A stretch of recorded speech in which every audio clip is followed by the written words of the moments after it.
All right, let's jump right in. Today, we're looking at a really fascinating take on the climate crisis. It comes from a Christian sermon that uses one of the oldest symbols out there, the tree of life, to completely reframe how we think about the planet.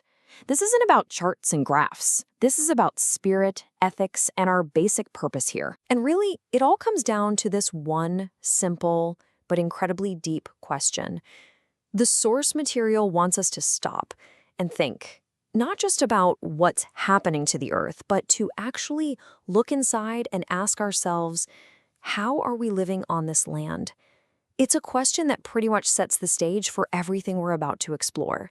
So to really get this perspective, we're going to start with something familiar, an event that connects all of us around the globe. Earth Day, yeah, we've all heard of it. But what's really staggering here is the sheer scale. The sermon points out that we're talking about over 1 billion people across more than 190 countries. So it's not just a day to be aware anymore. It's presented as this huge global call to do something, to respond. It establishes this as a shared responsibility on a human level. From that global call, the sermon's tone really shifts. It becomes much more visceral, much more urgent, describing the crisis in a way that feels incredibly close to home. It kicks off with a hard number. Global average temperatures are already up by 1.2 degrees Celsius. And that's a big deal, because scientists warn that if we cross that 1.5 degree line, we could set off irreversible damage to our ecosystems. This isn't some problem for the future. According to the source, this is the reality we're in right now. And here's where it gets really powerful. The sermon takes that scientific data and looks at it through this biblical verse. So, the rising temperatures, the melting ice caps, the crazy weather. These aren't just data points anymore. They're framed as the actual groaning of creation itself, like a planet in pain. And this groaning? It's happening everywhere. The sermon highlights this devastating pattern of wildfires all across the globe. From Australia's Black Summer in 2019, to fires threatening ancient ruins in Greece, to the destruction in South Korea's mountains, and the massive fires up and down the U.S. West Coast. It's a worldwide chorus of crisis. So when you're faced with that kind of reality, what do? Well, the sermon offers a pretty unique way to understand our place in all of this. It turns to that powerful biblical symbol, the tree of life. What's so cool about this is how the tree of life basically bookends the entire biblical story. In the very beginning in Genesis, it's at the heart of this perfect, harmonious Eden, but access gets cut off. Then you fast forward to the very end in Revelation, and the tree is back. It's in this restored world, and this time its leaves are for the healing of the nations. So it goes from being a symbol of life that was given to a symbol of life that's been restored. So here's the kicker. According to this way of thinking, humanity is standing right in the middle of that story. We're living somewhere between the memory of a lost paradise and the promise of a healed world. And that gives us this profound responsibility, right?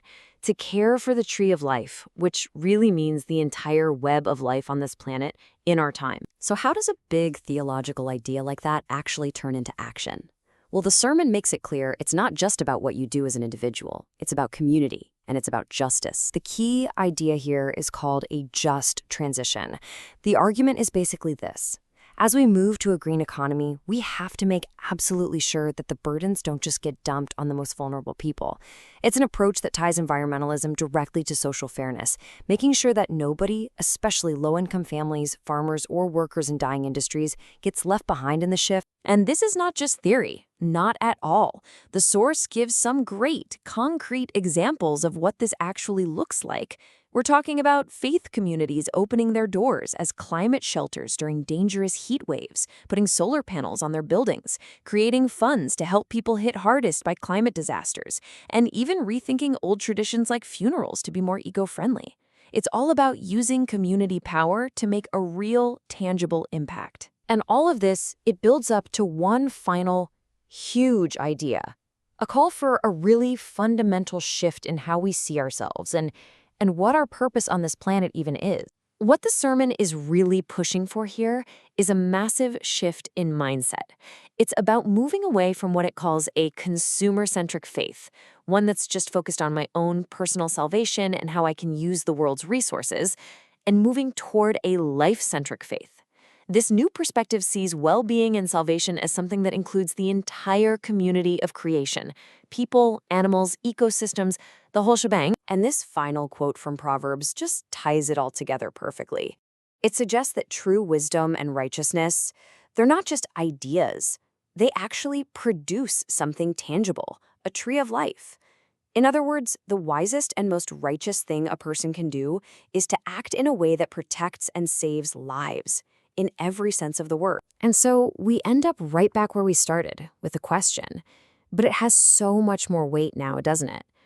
After walking through this whole spiritual and ethical framework, the sermon leaves its audience, and all of us, with this challenge. It's a question for you and for me. Are you living as a protector of the tree of life? Now that is a powerful thought to take away.